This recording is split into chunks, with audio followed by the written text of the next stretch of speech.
day po mga ka-greenie, saan man kayo naroroon ngayon. Good evening, good morning, and good afternoon po sa inyong lahat. And for today's video, magre-replanting po ako ng aking cactus, Euphorbia lacticoral.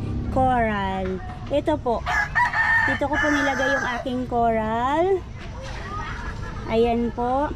Nung tinanim ko po siya dito sa pot na ito, maliit lang po siya. Ngayon, malaki na po siya. Kaya mas maganda po mag-plant ng isang succulent or cactus na kapag maliit pa siya, sa maliit din po ninyo ilalagay na pot. Huwag po natin sila bibiglain sa malaking pot para makita po natin na lumalaki sila. Ayan po, ang laki na po niya. Kaya po, ilalagay ko na siya sa mas malaking pot. Yan po oh. Kasi ano na siya, talagang wala nang paglalagyan yung iba niya pang stem or iba niya pang offset kapag tumubo na siya. So let's go, lagay po natin. Ayan. Mainit din ba sa inyo ngayon? Magre-replanting ako sa tirik na araw. Ayun po oh, grabe. Nainitan po ng afternoon sun ng aking mga succulent. At ito po yung gagamitin ko na pot. Reuse na siya. Plastic pot. Ayan. Ipapatong ko po dyan kapag natanggal ko na po itong kanyang maliit na pot. So, gagamit lang ako ng stick pot. Before ay dalawa sila. Before ngayon hindi na. Kasi natanggal. Root bound po siya, as in may tinik-tinik oh. Palalambutin ko lang yung soil para po matanggal ko siya. Kasi medyo matinik-tinik at matigas-tigas. Yan po. Wow. Marami pong bagong tubo dito. Hawakan ko na lang po siya sa hindi. Wow, okay. Root bound po. Maganda siya. Tanggalin ko lang po yung old na soil niya. At papalit po ako ng new na soil. Pero minsan hindi po ako nagtatanggal. Kaya ko po siya tatanggalin dahil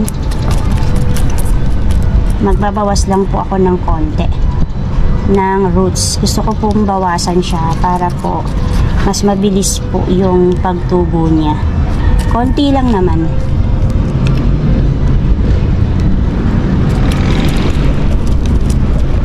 Ganun po kasi yung technique na ginagawa ko para po mas mag-root ng mabilis at madami. Tinitrim ko po siya ng konti. Kasi pag as is po na nilagay ko ng ganyan, parang pansin ko matagal po siya magpanibagos. So okay na po to. Dito lang banda yung ititrim ko. Medyo mahaba lang. Yung maikli hindi na.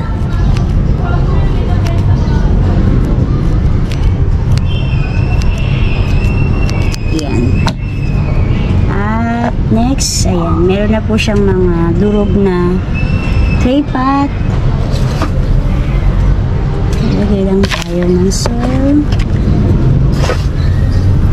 At sa magtatanong uli, ang aking potting mix po ay rice hull. Ayan po, rice hull, pumice,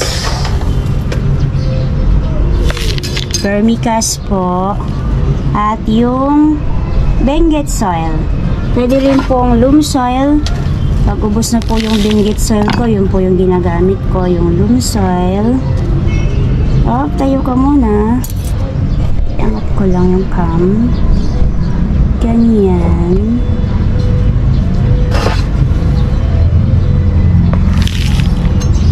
Para mas malaki siya. Mas tumaas siya. Kasi po mas magandang mas malaki yung lacti or coral. Meron na po akong propagation nito. Ayan po, kinat ko na yan. Ayan. Ito na po yung anak niyan. Ayan po. Umiwalay siya nung kinalas ko siya. Kasi tinusok ko lang po siya sa gilid. Hindi ko siya nilagay sa panibagong pot. Gusto ko kasi siyang itabi sa mother niya.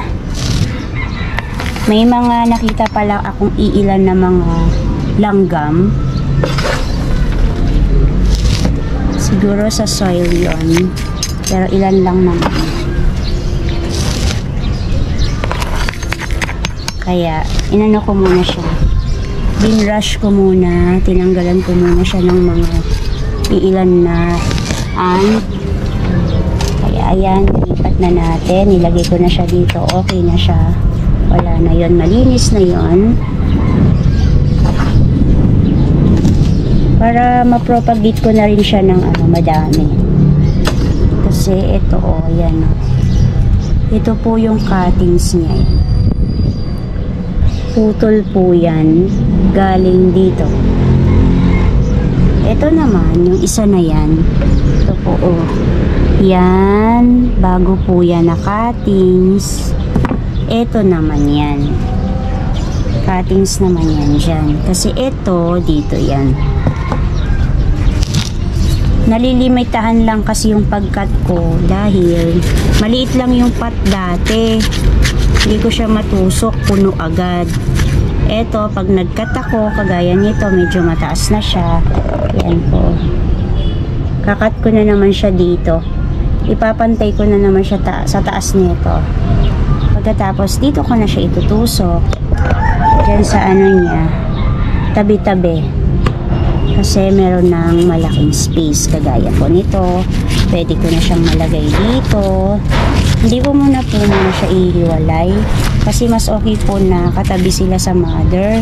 Mas mabilis po kasi silang lumaki. Mahawa po kasi. Parang napifeed pa ng mother yung kanyang babies. Ayan po. Ganda.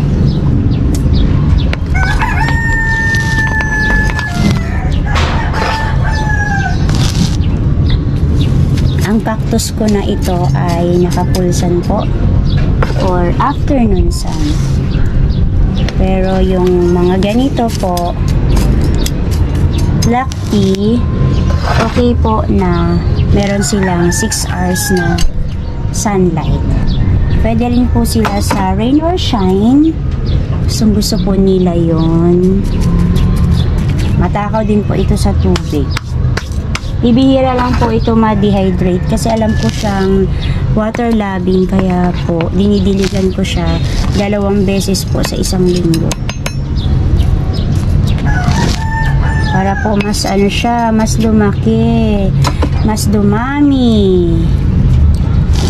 Nakadalawang cut na ako sa kanya. Ito tsaka ayan. Pagkas yung yung pinag-cut ko po, ayan meron na siyang lumalabas na offset.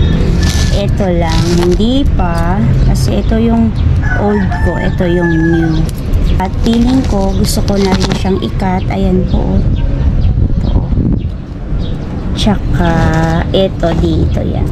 Ipapantay ko siya dito. Ayan po ang aking Euphorbia Lacti Coral Cactus.